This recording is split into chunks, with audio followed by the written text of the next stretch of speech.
Hello there. Welcome to this special episode of No Extra Words, the Flash Fiction Podcast.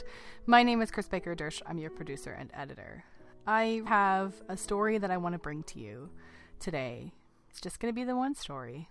And it gets into several things, one of which is the origin story for this podcast. This podcast came to be in May of 2015. We're just about to celebrate our 2-year podcast anniversary. And it came to be because I was trying to reclaim my life as a writer. So my son was born in April of 2014, and I went from a full-time librarian to a full-time mom pretty abruptly. And there was a lot of changes in going through that identity shift. And my relationship with motherhood had always been kind of complicated. I lost my mother when I was 16, suddenly. And so that first year was interesting, wonderful, joyous, beautiful, and interesting. And one of the things I really wanted to do was to maintain my ongoing pursuit of being a writer. And anyone who has ever been the parent of a small child, I think, is imagining that sentence ending with, "and I never wrote again," because it is not easy to do in those early days of parenthood. And one of the things I wanted to do was I wanted to try NaNoWriMo again, which is National Novel Writing Month, and I had attempted that a couple of times as a full-time librarian. So I did it, nights and weekends at my desk, and I had completed a couple, and the most recent one before my son was born, I had been in my first trimester, and I just couldn't do it. It just was too tired, and I couldn't spend nights and weekends writing. So that first fall, after my son was born, National Novel Writing Month is in November. That first fall, I sat down on the first day of November, determined to write a novel, determined that I was going to spend my child's moments of sleep writing. And I learned something, and that is that there is something called a 6-month sleep regression. And I swear, my 6-month-old, from the beginning of November to the end of November, chose to never sleep again. And so it didn't happen. The National Novel Writing Month 2014 did not happen. And I was frustrated with my ongoing lack of progress as a writer. I think in my head, writing had always been something I was going to do someday. I was going to be a writer someday. And I realized, I am a mom. I am in my 30s. I am running out of some days. I still have a lot of them left, but one of these days they're going to be gone. And every year that goes by that I don't really tackle this thing called writing is another year that's not coming back. And mom is who I am now, and I need to figure out how to make these two things fit together. And I needed to reclaim my own identity a little bit. So my son got a little bigger, got a little more consistent in the sleep department here and there sometimes. And in April of 2015, the people of National Novel Writing Month did something called a camp, which I didn't know about. But Camp NaNoWriMo is an abbreviated version of National Novel Writing Month. You still get a lot of the same things, but instead of everybody's writing a novel and everybody's writing 50,000 words, it doesn't have to be that. It can be. It can be your National Novel Writing Month Part 2. Or it can be something else. And so what they encourage you to do is set your own goal. And I thought, I sort of did the math on how many days are in April, and I knew we were coming up on my son's birthday and all that stuff. And I thought, I can do 14,000 words. I'll do 14,000 words in the month of April, and I will just do them however they come. I sort of created a handful of characters and just decided that I would write short stories about them for as long as I wanted to. And I completed my 14,000 words. In fact, I got close to 25,000 words that month of April and did dozens of short stories around these 4 characters that I had created. And because I gave myself the freedom to write whatever, I realized I was churning out these very short stories that were 2 and 3 pages long. And I realized in my past as a writer, I had found myself doing similar things. When I wrote in kind of an unrestricted, I'm not going to write a novel sort of way, what came out were vignettes and short stories that were all about 500-ish words. I think in my Camp NaNoWriMo journey, I wrote I used to have the statistics somewhere because I'm a nerd and I geeked out on all that. But I think I wrote something like, in my 20 some odd thousand words, I think I wrote something like 40 short stories, and the shortest was 300 words. And one of the longest was what you're actually about to hear, was right around 2,000. And so I had these stories. I didn't quite know what to do with them. I thought maybe I could edit them and put them together into a novel, some of them, or something. But I didn't even have a name for them. And I started researching, and I started realizing there was this term for these stories, and that was flash fiction. And then I dove down this rabbit hole and started reading voraciously over the couple of weeks following that adventure, flash fiction. And I thought, I need to give this a stage. I love podcasts. And so one of the things I started doing was looking for flash fiction podcasts, and I found 2, I think, I found at the time. And one was very good, and one didn't really exist anymore. It had a couple episodes in iTunes and had gone away. And I thought, this is a perfect medium to share in audio form. And so I looked up how to create a podcast, and because I tend to leap first and ask questions later, I started recording, and at the end of May 2015, I released my first episode of what became No Extra Words. And the first 3 episodes were all me, but I knew right away that I wanted to bring in other voices and that I wanted to do other things. And it's 2 years later, and this is what we do now. It's every couple of weeks we turn out an episode that's full of flash fiction. And I have learned so much about flash fiction, and I have met other flash fiction writers, and I haven't met all my goals as a writer yet. I don't think anybody has, but it has been an interesting journey. A couple of the stories that I wrote during that Camp NaNoWriMo you have heard over the course of this show. They've been here and there, and many of them you haven't. And there are a handful of them that I still dream of turning into a novel that I have kind of outlined. And then there were several that I held back. And what you're going to hear is one of them. And I can't really tell you why I held it back. I think part of me had these dreams of getting it published elsewhere. And, you can't submit things to many literary journals if they've already been published. And so I thought, well, if I put on No Extra Words, then it kind of kills its future. And it went through a number of edits. And every single time it was edited, it felt a little more distant. I think sometimes you can over-edit, especially short stories. Please don't not edit. I get stories like that in submissions, believe me. But I think we can kill stories pretty quickly in edits. And so it lingered. And it's been 2 years, and this story's been sitting around, and I wanted to bring it to you. Mother's Day is a complicated holiday for me, having lost my own mother young. But it's also a very special day, and a special day to celebrate very important women. So I want to bring you this story as a celebration of Mother's Day. It is fiction. It is semi-autobiographical, but it is definitely fiction. I shared the long version of this actual story from my life on the New Parent podcast by Katie Gelmisha-Hooper back in April.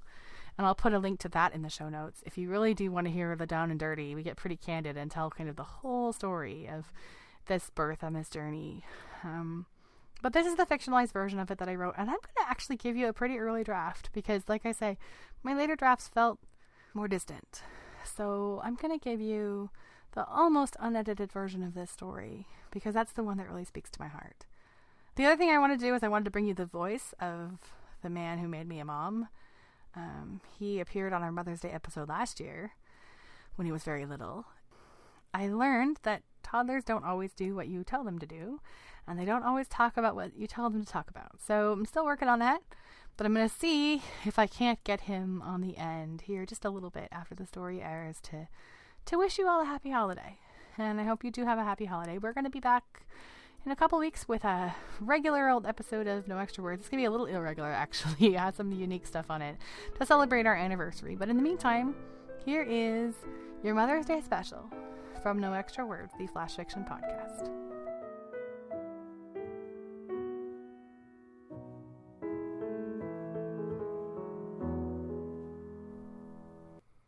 Mother's Day in the NICU by Chris Baker Dersch. It was awfully quiet for being so noisy. The NICU is never quiet. Not at 3 a.m, not at 2 p.m, not at noon. Never quiet and never dark. Monitors glow, showing the heart rate and breathing activity of the babies. Nurses in their baby blue and pink scrubs slide around in slippered feet and adjust IVs, hook up feeding tubes, and help parents hold their tiny newborns. The lights are never off, and the desk is never closed. Now and then the alarm of someone's feeding tube goes off, indicating that the feeding is over.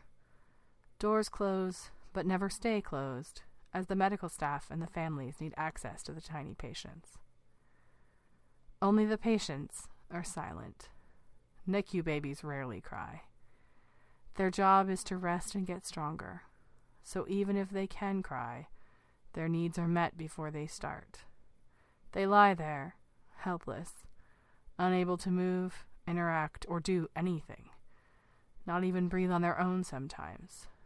Everyone around them focuses on them, working to save them, working to nurture them. For Valerie, the place felt like church. The TV hanging over her bed was always off, although watching it on occasion, like while sitting alone with the breast pump, might have made the long hours a little less long and lonely. But to turn it on would disturb a silence deeper than the sound of beeping monitors. She read or dreamed or wondered, always in silence, except when she read aloud to her son. Her voice did not have to be loud to carry in this space. From the moment he was admitted, tiny but breathing, everyone told her how stable he was. He'll be home soon, they said reassuringly. Rest and build your strength. He just needs to get a little bit bigger and strong enough to eat on his own.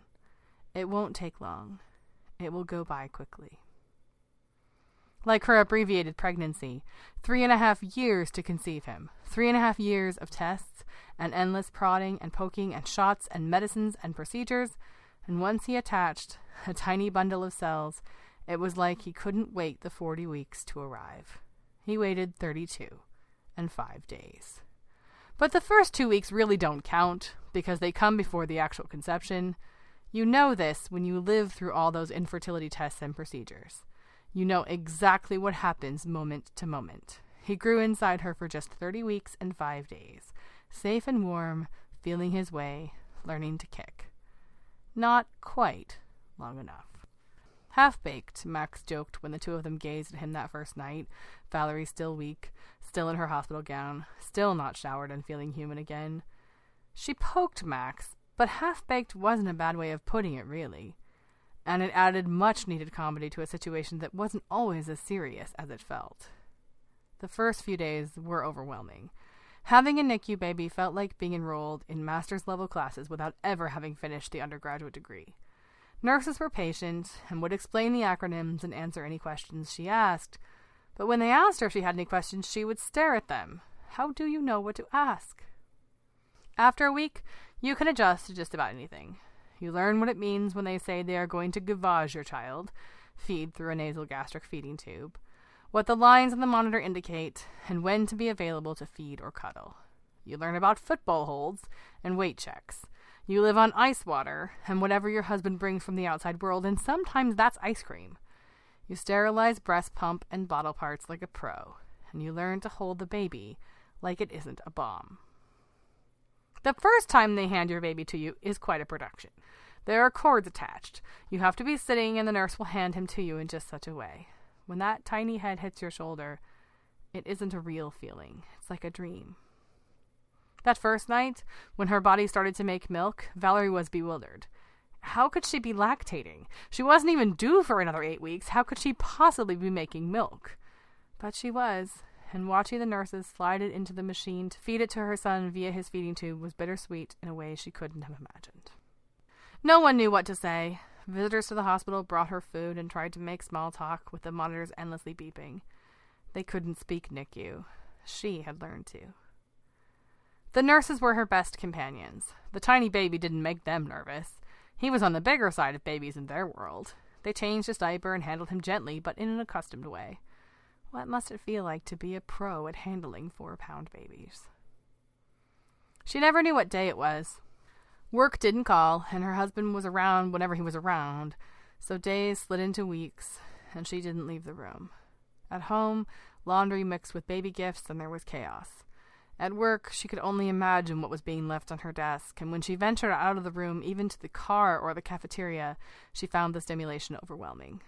In the baby's room, she could focus on him and hold him, and for hours not move, not even to use the restroom for fear she would have to put him down. She couldn't read parenting advice. Everyone talked about how their babies never let them set them down. She longed for that. Her arms ached for that. The worst days were days he was medically fragile, and she couldn't hold him. She cried only once. Even tears seemed confounded by the silent, powerfully meditative quality of the NICU room. The private room was a blessing and a curse. She didn't see many others, just from a distance, wondering what their lives were like. How small were the tiny infants in their rooms? Some of the babies wouldn't make it out. She knew that, but it was hard to comprehend. Her baby was never in that kind of danger. Daily she walked past photographs of NICU graduates, and the smiling baby faces were both reassuring and bewildering. Her baby could never be like one of those. Feeding readiness was the most common topic of discussion. "Is your baby ready to eat?" asked a bulletin board in the hallway. It made Max laugh every time. Of course, just baste your baby and bake at 350 degrees for 20 minutes per pound, ready to eat by dinner time. Valerie had no idea what ready to eat meant. She simply held him and prayed he would. The lactation consultants came and went, but the nurses were patient. Nights she spent alone. Max wanted to stay, but there were practicalities like work and the dog. And what could he do, really? Max would be totally useless at 3 a.m. The feedings were on 3-hour rotations like clockwork. 3, 6, 9, 12, rinse, repeat. Once he woke up at 2:30, crying. She paced the room, worrying. Would they hear him? Could she try to pick him up? There was a call button somewhere. When she held him, they always left it within her reach, but now she couldn't locate it.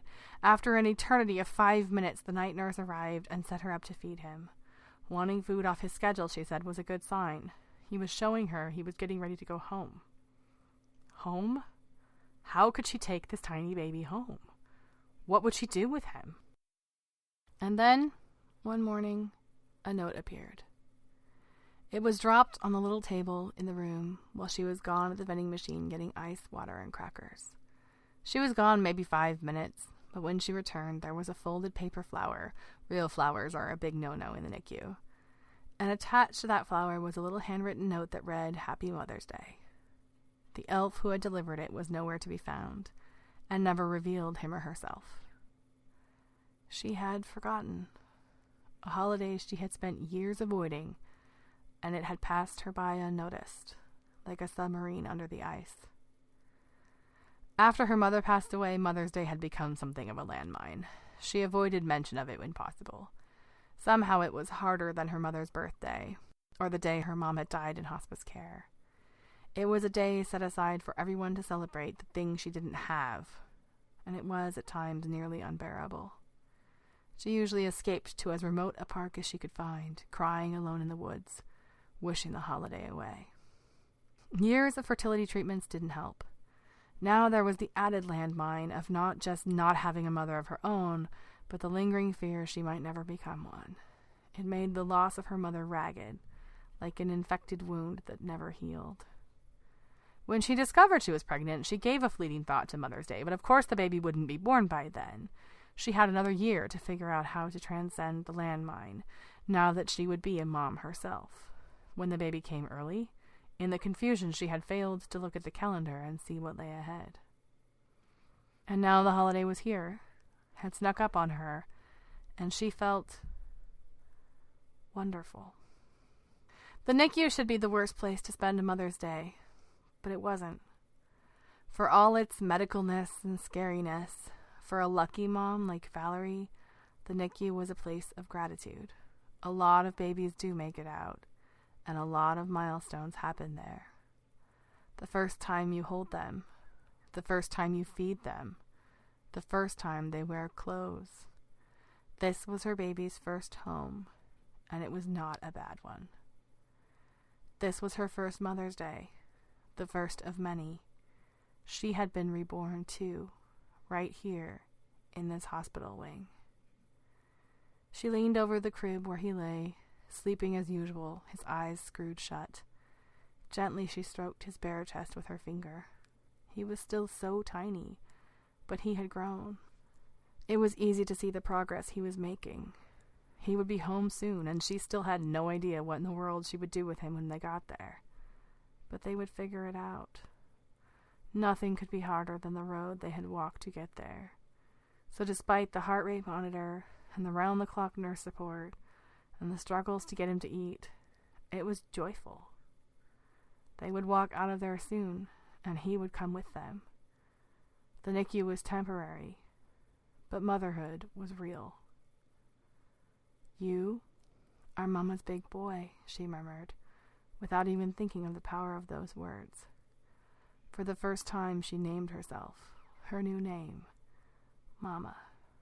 Whatever happened, whatever joys or struggles lay ahead, she would always be his Mama. Nothing would ever change that. His eyelids fluttered but did not open. The two of them took a minute, reverently, waiting, meditating. Then there was another breath, another moment. There would be more.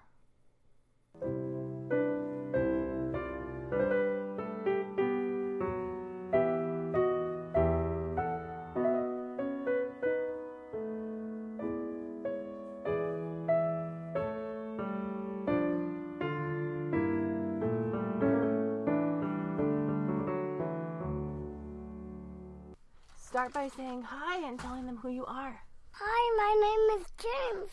James. What do you want to talk about? I don't want to talk about anything. I thought you wanted to talk about your birthday.